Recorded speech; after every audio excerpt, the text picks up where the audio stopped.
A very good morning to all of you. Today's topic is about the radioactivity and its applications. As all we know that radioactivity is one of the important geological elements.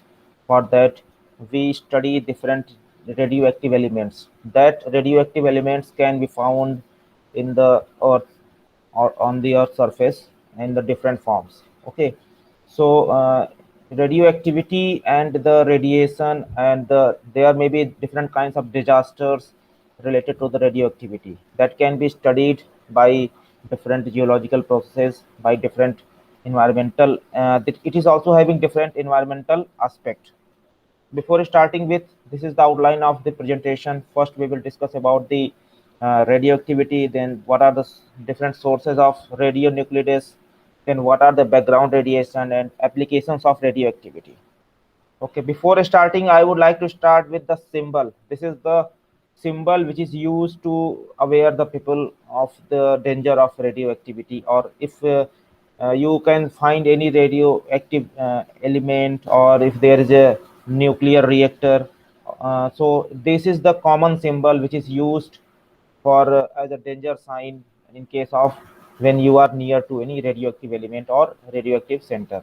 Okay, so if you found this symbol anywhere near to you, it means you are near to a radioactive element, or if you are near to a radioactive any kind of nuclear reactor or any kind of system that is related to the radioactivity. So this is very important and very common symbol used to make aware the people of the danger of radioactivity.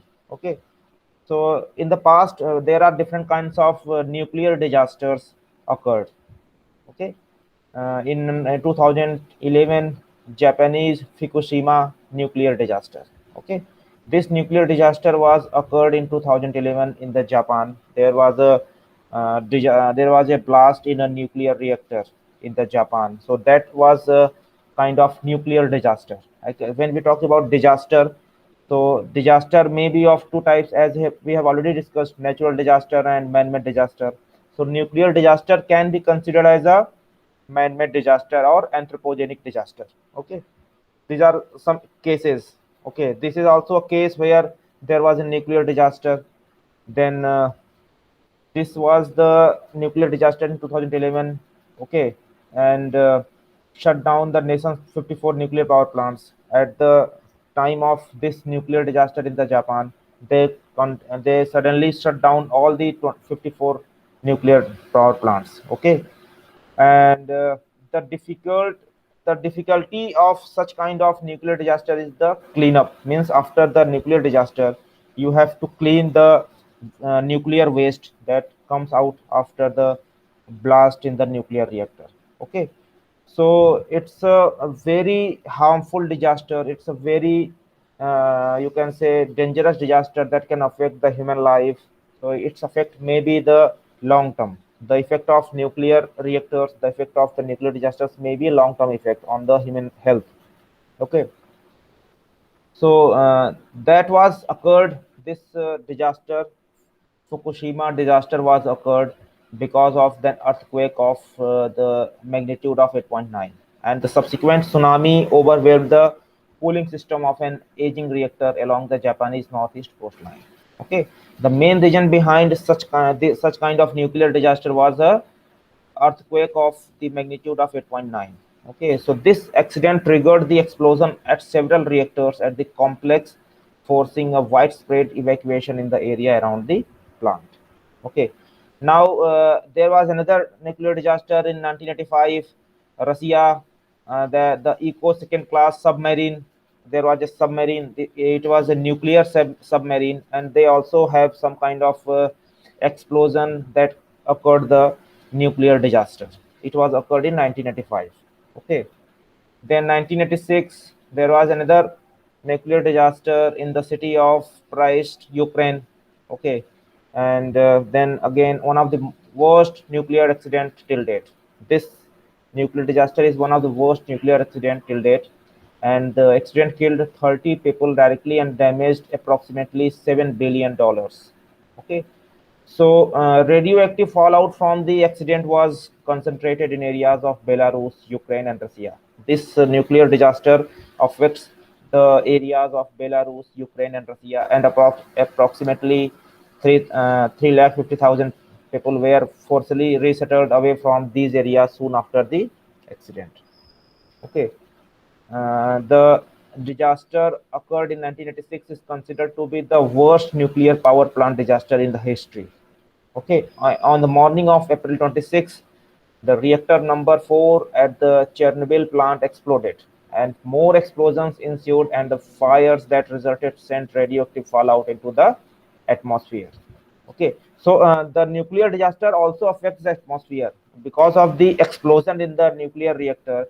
There may be different harmful and different toxic gases, maybe mixed with the atmospheric gases, so it will be harmful for the human life. 400 times more fallout was released than had been by the atomic bombing of the Hiroshima. Okay, this was a very, you can say this was the incident occurred in 1945 during the World War. Okay, so when there was a nuclear blast and mushroom cloud from atomic explosion over the Nagasaki, Hiroshima. You have heard these two names, Nagasaki and Hiroshima, and that was because of the atomic bombing, and it was occurred on August 9, 1945 during the World War II. Okay, so this was a, you can say, this was the first time use of the nuclear bomb in the war. And on August 6, 1945, the uranium type nuclear weapon codenamed Little Boy was detonated over Hiroshima with an energy of about 15 kilotons of TNT. And it had destroyed nearly 50,000 buildings and killed approximately 70,000 people. Okay, so these are some of the case studies. These are some of the nuclear disasters occurred in the future. So now I would like to start with radioactivity. So first, it is very important to know what is radioactivity. So radioactivity is generally the process in which the nucleus of an element decays. It's a nuclear decay and is the process by which a nucleus of an unstable atom loses the energy by emitting some radiation. These emission are a kind of ionized radiation. Okay, so a material that spontaneously emits this kind of radiation, which includes the emission of alpha particles, beta particles, gamma particles, and conversion electrons. Okay, so we know that each and every uh, material having the nucleus, a nucleus having atom, electron, proton, and neutron. Okay, so if the nucleus of an atom is unstable, okay, if it is stable, then it will not release any kind of energy. But if the nucleus of an unstable atom loses energy and they emit the high amount of radiation, so these high amount of radiations are a kind of in the form of alpha particles, beta particles, gamma rays. Okay, so these are the radioactive elements, alpha particles, beta particles, and gamma particles. These are the radioactive elements, and they continuously emitting these particles, emitting continuously, which includes different kinds of rays that are very harmful for the human life or human health. Okay, so radioactivity is a process. Radioactivity is a process. It's a kind of, you can say, the process that occurred in the nucleus of an unstable atom. And because of this process, the high amount of energy is emitted by that atom. This is the radioactivity. Okay. So the radioactivity was discovered by these two scientists, Marie Curie and Becquerel. These two scientists first time discovered the radioactivity process. Okay, Marie Curie got the Nobel Prize 2 times, and Anthony Henry Becquerel, he also discovered the radioactivity process. So why the elements are radioactive? The first reason of the radioactive elements are unstable nucleus. If the nucleus of an atom is unstable, so it will release high amount of energy and it wants to go to the ground state. Okay, as all we know that when a particle emits energy, it First time the particle goes to the higher energy state, and again it tries to go in the lower energy state. So during the process of coming from high energy state to lower energy state, during this process they emit high amount of energy. So because of the unstable nucleus, as we know that nucleus is made of electron, proton, and neutron. Okay, so because of the high uh, unstable nucleus, the particles in the nucleus emits energy, and they want to go to the ground state, and it becomes stable by emitting ionizing radiation. Okay, unstable means if the nucleus is having high amount of energy, so it will be unstable. So it tries to release the energy to become the stable. In this process, the nucleus of that atom release high amount of energy. This is the reason behind the radioactive property of an element. Not all elements are radioactive. A few elements are radioactive. They will be considered as radioactive element, and the reason behind radioactivity is that the unstable nucleus, so that they release high amount of energy, and it becomes stable by emitting this high amount of energy. That energy is ionized energy. It will have high concentration of different particles, alpha particles, beta particles, gamma rays also released after during this process. Okay, so here you see the penetration ability of alpha particles, beta particles, photons. Okay, so the alpha particle can penetrate through a paper, and the beta particle can penetrate through the paper as well as the human body. Okay, so you can see it's very dangerous to the human body, it's very dangerous to the human health. And the gamma rays, or you can say it's x-rays, x-rays are having high penetration abilities. It's having high amount of energy that can penetrate through the concrete surface, that can penetrate through the wall. So if you will be in the direct contact with the gamma rays or X rays, so it will be very harmful to you, and it will you will die after the contact with this uh, gamma rays. Okay, so depending on the radiation type, you can see the penetration abilities. Alpha particles can only penetrate through the paper. Beta particles can penetrate through the paper as well as the human body. While the gamma rays is very dangerous, it's very powerful ray. Gamma rays is very powerful ray. It's having high amount of energy, and it can penetrate through the concrete wall also. So it's very dangerous, very harmful to the human health. Now moving to the next slide. So the three common types of radioactive emissions you can see here in the slide. These are the three commonly types of radioactive emission.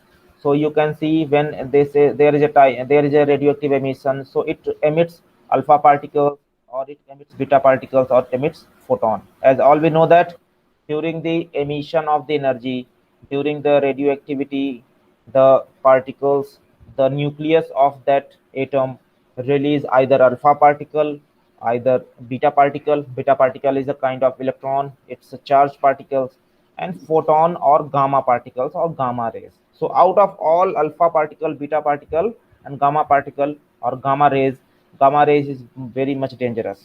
Okay, so these three types of radioactive emissions occur during the process of the releasing of energy from the nucleus of that atom. Okay, so you need to understand the potential threat by different particles. Alpha particle is less dangerous, then beta particle is more dangerous than alpha particle, and gamma particle or gamma rays are highly dangerous in comparison to alpha and beta particle. Okay, so this is the process in which the radioactive elements emits the energy in the form of alpha particles, beta particles, and gamma rays. Okay, so as all we know that the electromagnetic spectrum is a you can say the arrangement of different wavelength intervals. So it is started from longer wavelengths to shorter wavelengths, and the longer wavelengths starting from radio waves, then microwaves, infrared, visible, ultraviolet, X-rays, and gamma rays. Okay, so you can see the Spectrum is the arrangement of different electromagnetic wavelengths, starting from the longer wavelength to shorter wavelength. So shorter wavelengths like X rays and gamma rays, these two kinds of electromagnetic radiation is very harmful because it is having shorter wavelengths and it will be very dangerous. And these two kinds of particles, that is X rays or gamma rays, or you can say the gamma particle, they are a kind of electromagnetic radiation. As all we know that the energy released during the radioactive process is a kind of electromagnetic radiation. If it is electromagnetic radiation, then definitely it will have different wavelength intervals. So the wavelength intervals are arranged on the basis of their wavelength, starting from longer wavelength to shorter wavelength.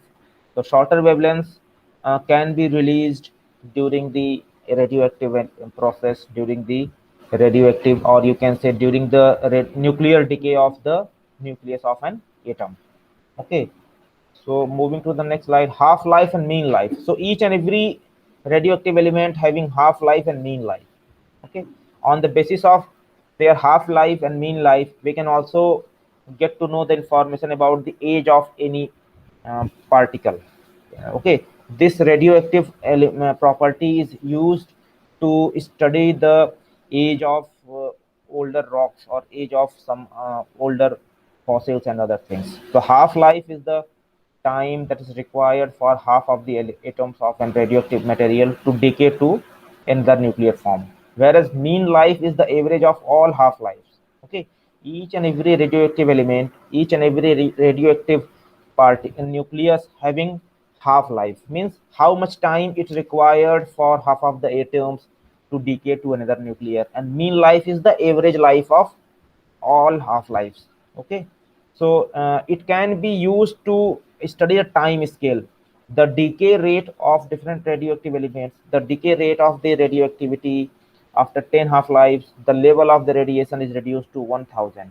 Okay, depending on this, we can easily study the age of rocks, we can easily study the time of different fossils, different fuels. That will be important geological application, that will be very important in any kind of geological study.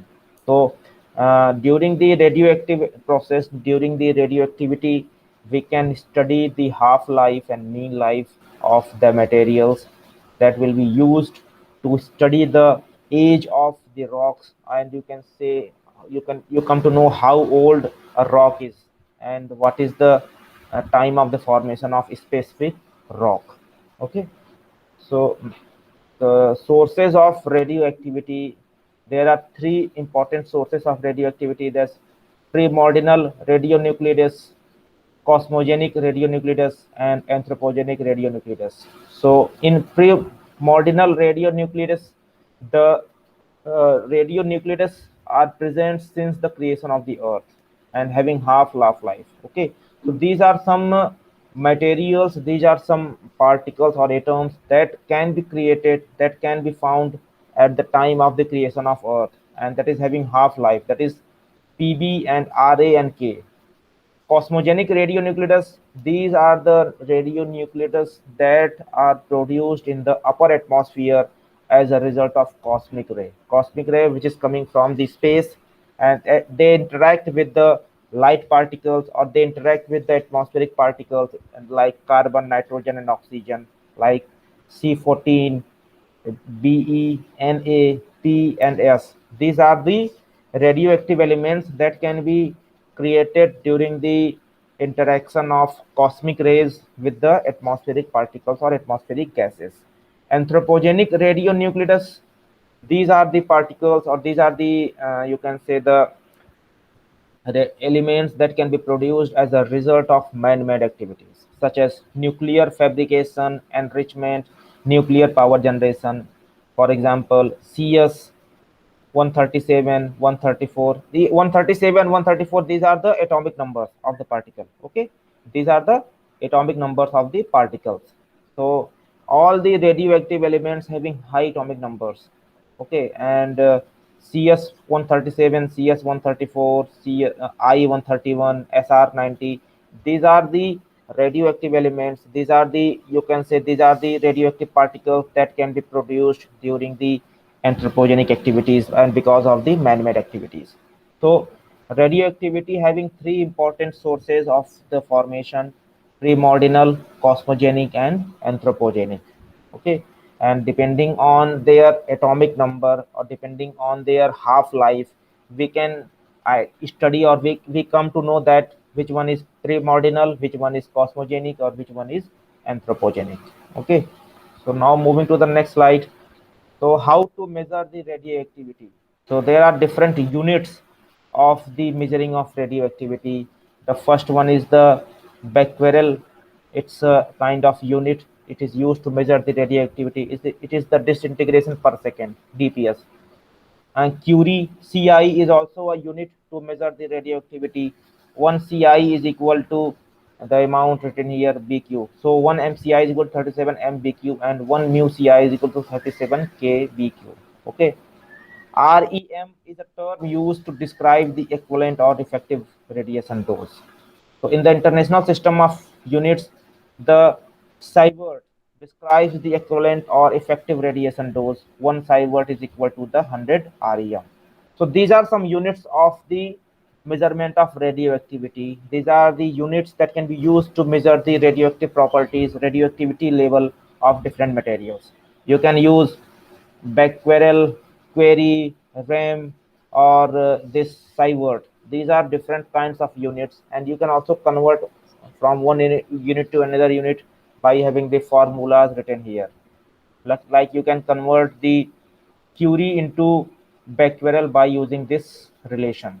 Okay, and also you can have the option to convert the sievert into the RAM. Okay, so these are some different units to measure the radioactivity. So this is the natural background of the radiation. So natural radiation energy between few kilovolt to millivolt from the primordial radionuclides are called the background radiation. Background radiation is of the terrestrial and extraterrestrial origin. So it can be processed, it can be produced in the atmosphere because of different sources. It may have bedrock or man or animal or anthropogenic sources. Okay, so basically most of the radioactivity or most of the radioactive uh, radiation or energy released by different radioactive elements are because of primordial radionuclides. Okay, these are one of the important source for the creation of radioactivity in the atmosphere, in which the atmospheric gases or atmospheric particles interact with different kinds of radioactive elements and they can produce the radioactivity. Okay, moving to the next slide. So first one is the terrestrial radiation component. When we talk about terrestrial means we are talking about the radiation component on the earth. Terrestrial means when we talk about the radiation level on the earth. So the terrestrial component originates from the primordial radionuclides in the earth crust. Okay, this can be originated in the earth crust that is having the components of three chains of the natural radioactive elements, that is uranium, thorium, and actinium. Uranium, thorium, and actinium are the three natural radioactive elements that can be found, that can be produced, and you can say the origin of uranium, thorium, and actinium is the earth's crust. They can be produced in the earth's crust. So the uranium, thorium, and actinium can be represented by U35, U238. Okay, then Ra226, thorium, Th232. These numbers are the atomic numbers: Ra228, Pb210, Po, K. They contribute significantly to the natural background of the radiation. These are the naturally existing radioactive elements. Okay, and uranium and thorium are one of the major source of the radiation energy. It can be used for different nuclear reactors. It can be used for producing nuclear energy. Okay, and they can be produced due to the primordial radionuclides in the earth's crust. among these singly occurring radionuclide tritium and carbon 14. Okay, tritium and carbon 14, and also it can have the K is the potassium that is having atomic number 40. So among these singly occurring radionuclides, tritium and carbon 14 and potassium are prominent. Radionuclides from these sources are transferred to man through food chain or the inhalation. Extraterrestrial radiation, it can have the origination from the outer space as a primary cosmic rays. Okay, the primary cosmic rays, the solar radiation or any kind of radiation, any kind of cosmic radiation coming from the space comprises different charged particles, and they ionized the nuclei of heavy metal and intense electromagnetic radiation. When the solar radiation or any kind of extraterrestrial radiation, cosmic radiation coming to the atmosphere, they interact with the atmospheric particles, atmospheric gases. So they ionize the nuclei of the metals and intense the electromagnetic radiation. Artificial radionuclides. Over the last few decades, human has artificially produced hundreds of the radionuclides, artificial radioisotopes to the atmosphere during the course of the operation of the nuclear fuel cycle.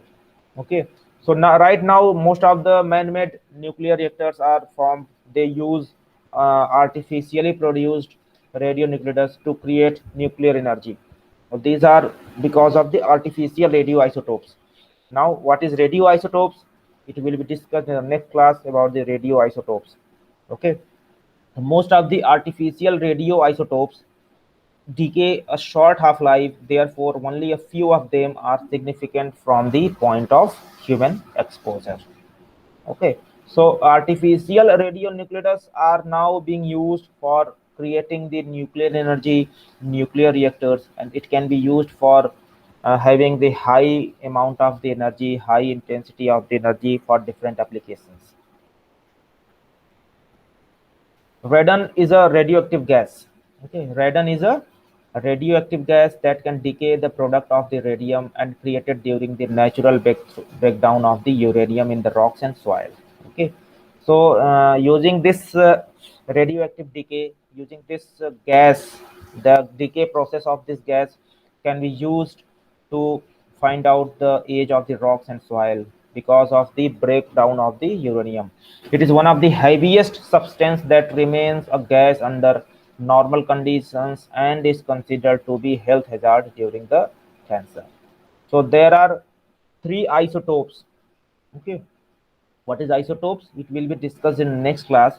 So isotopes, you can say that in simple terms, isotopes are the same element with different atomic numbers. Okay, so it has three isotopes, namely Rn220, Rn222, and Rn219. Okay, these are the you can say these are the radon, these are the radioactive elements, radioactive gas decayed during the formation of the uranium. So Rn222 has longer half-life than the other two isotopes.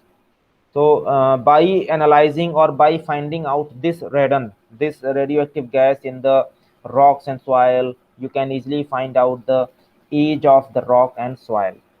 Okay, there are two main sources for the radon: is homes, indoor air, soil, and water supply. Okay, so it can also be found in the water supply. It can be also found in the air that can be used for daily life. They can be used for routine work by the human life. Okay, so radon can also enter into your house because of the water, because of the air, and because of the soil. Okay, so these are the sources of background radiation. So most of the radiation, the source of the radiation is because of the radon. 55% of the radiation, 55% of the radioactive elements are because of the radon. Then 8% radiation, 8% radioactive radiation is because of the cosmic factors. Then terrestrial having 8%, internal 11%, medical X-rays 11%, nuclear medicine 4%. Okay, so you can see radon is one of the major source of background radiation. This is one of the major source of radioactive element, or you can say the radioactivity process in the atmosphere or in your daily life. Okay, so radioactivity is also a kind of problem to the human health, as we know that the alpha, beta, and gamma particles are having high amount of energy, so they can easily damage the body, they can easily damage the cells of the body. This effect is called the ionizing energy. It can alter the DNA. Okay, your DNA can also be affected by the uh, radioactive elements, like you can say alpha, beta, and gamma particles. Even though alpha particle are not very penetrative, but if the decaying atom is already in the body, they can cause the trouble. Okay, alpha particle having very less penetration ability, but still they can having effect in your body because of the inhalation and ingestion. Okay, so biological effect. So what is the mechanism of the injury of the biological effect of the ionization radiation? Okay, so when your cell or when your body comes in the contact of ionization radiation, or you can say the radioactive elements, so it can damage your cell, and it can have the negative effects on the cell of your body. Cell may be damaged. Okay, cell may be death, or cell may be transformed into different format, different form, or it may have, in case of some diseases like in cancer, the treatment of cancer, we use this kind of ionization radiation to cure from the cancer. During the cancer treatment, it can be used for you can say it can be used for the treatment. It can be used to repair the cells. Otherwise, if there is no cancer cells in your body, so it may damage your cells, it may transform your cells, so it you can eventually have the death. Okay, radiation dose. So the dose or the radiation dose, you can say, is a generic term for a measurement of the radiation. In radiation protection, dose is expressed in the millirem. Okay, so during the X-ray machine also uses X-rays, and its radiation dose is between 5 to 10 mrem. Okay, if it is uh, more than 10 mrem, then it can penetrate through your body. It will be harmful for your health. Okay, so during the X-rays, whatever the X-rays you have seen, that will be prescribed by the doctors. During the X-ray, we also come to in contact with the radiation. It's a kind of radiation dose that can be used to image, that can be used to produce an image of your internal structure of internal structure of the body. Contamination is the presence of the radioactive materials or radioactive element in any place where it is not desired, and especially in any place where it presents could be harmful. Okay, so sometimes because of the some nuclear disasters, there may be the contamination of the radioactive elements in the atmosphere, in the soil, in the water, that may be harmful for your health. Okay, so the radium dial penters. This is the famous experiment during which the Marie Curie discovered this radioactivity process with her husband, and they have discovered the radium and coined the term radioactive. The first woman to win the Nobel Prize for this discovery, radioactivity. Okay. So radioactivity is also having medical applications. Radioisotopes with short half-lives are used to have the nuclear medicine because they have the same chemistry in the body as the non-radioactive elements. In the organs of the body, they give off the radiation that exposes a scan, giving an image of the organ. Okay, it can be used in the thyroid, scanning the thyroid. Okay, so it can also be used, the radioactivity or nuclear radiation can also be used to find out the location of leak in a shallow buried pipe. Okay, and in underground pipe you can also find out the leak using this radioactive radiation or this radioactivity process. Leak detection, this can be used for the radionuclide trackers to find the leaks or the flow paths, has wide application. Finding the location of leaks in oil well causing, it can be used to determine the tightness of the abundant slat queries. It can also be used to locate the position of leak in refrigeration coils. Okay, it can also be used to locate to identify the leaks in the engine. Thickness control, it can also be used during the manufacturing of the aluminum foil. Okay, during the manufacturing and the production of aluminum foil, it can be used to control the thickness. The beta emitter or beta particle is placed above the foil and the detector below it.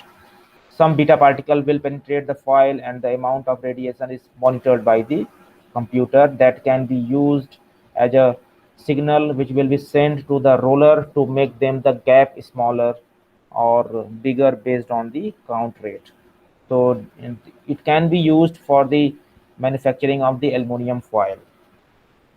Space exploration, radioisotope thermoelectric generator RTG, these are also used in space exploration. If two dissimilar metals were joined at two locations that were maintained at different temperature, as an electric current that would flow in a loop. So in an RTG, the decay of a radioisotope fuel provides heat to the hot junction, while the other junction uses the radiation heat transfer to the outer space to the maintain itself as the cold junction. So it can be used as a tool in space exploration. Okay, it can also be used as a fuel in the uh, different kinds of satellites or different kinds of space shuttles. Nuclear energy can also be used as a fuel in the satellites and space shuttles. That can be very much important in the space exploration, where the satellites or space shuttles needs to travel the longer distance. Okay, so this is the way in which we can use RTG that can be loaded with 1 kilogram of plutonium dioxide fuel that would generate between 21 to 29 watts of the electric power energy. Okay, so after 5 years of the travel through the space, this plutonium fueled the RTG would still have approximately 96% of its original thermal power that will be available for the generation to the electric power. Okay, nuclear power plants, nuclear reactors can also be used to generate the power electric supply. The nuclear power supplies around the 19.4% of the energy in the United States. Okay, and nuclear energy or nuclear reactor can be used to supply the electric power to use to produce the electricity in the country. There are 104 nuclear power plants in the United States. So in India, right now we are not using much this nuclear power plants for generating the electric power, electricity. But in other countries, they are having nuclear reactors. The energy produced from the nuclear reactors can be used to produce the electricity uh, that will be supplied to the cities. Okay, so this is the table showing the ranking of the countries and the contribution of the nuclear power plant, the contribution of the nuclear energy in the production of the electricity. Okay, the France is having the highest nuclear share of the electricity production, about 74%. Means France produced 74%. France used 74% of its total electricity that is based on the nuclear reactors or nuclear energy. Okay, so India is only having 3.5% share in the electricity generation using the nuclear energy or nuclear power plants. It can also be used in the nuclear medicine diagnostic processes, short half-life radioactive injection, pictures taken with the special gamma camera. It can also be used to study the thyroid, lung cancer, cardiac problems, and other uh, white blood cells.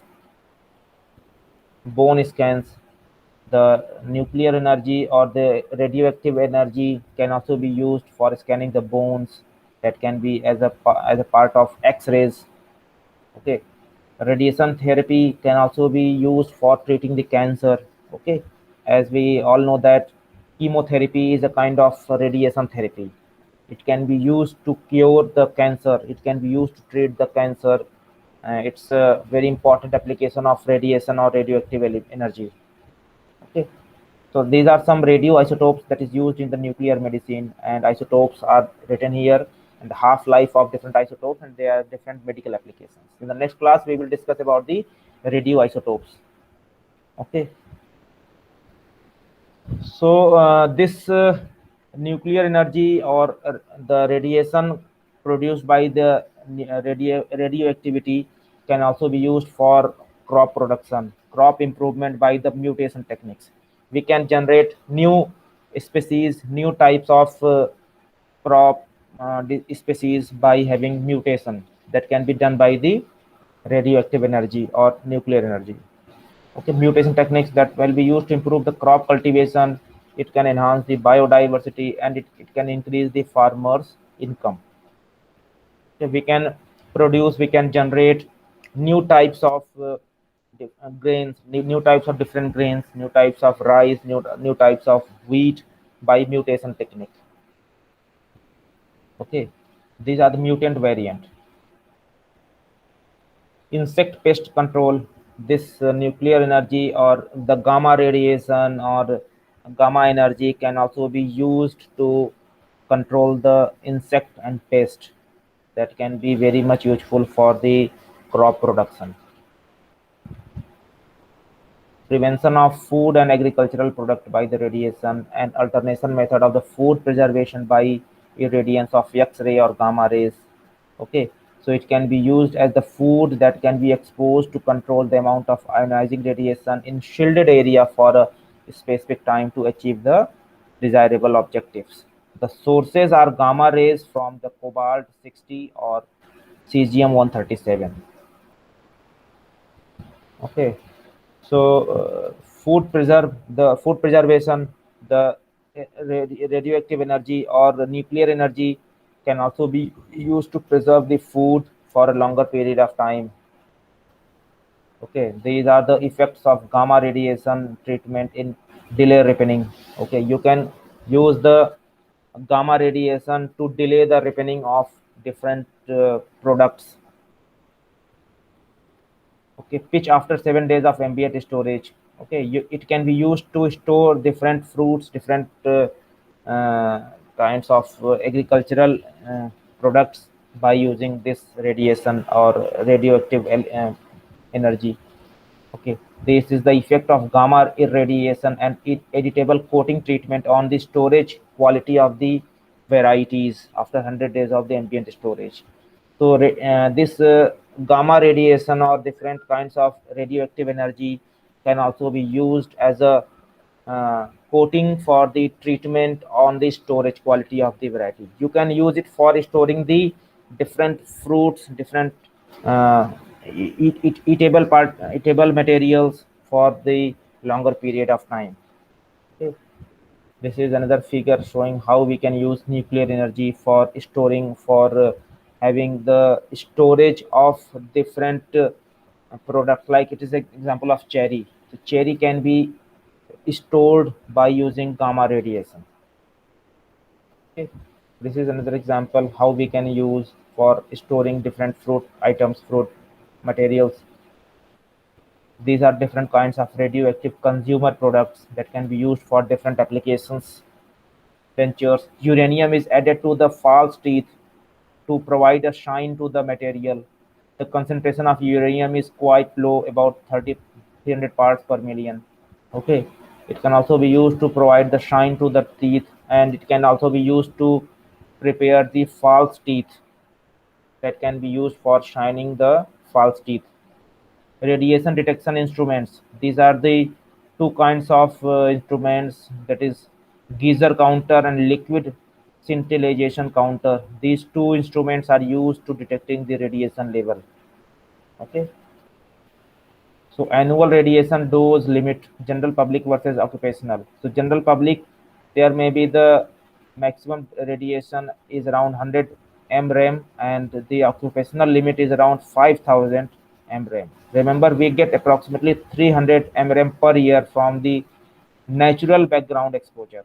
So the exposure of the radiation energy, or the exposure of the energy coming from the nuclear power plant or nuclear reactors, can be dangerous if it is beyond the limiting uh, criteria, that is 100 mrem.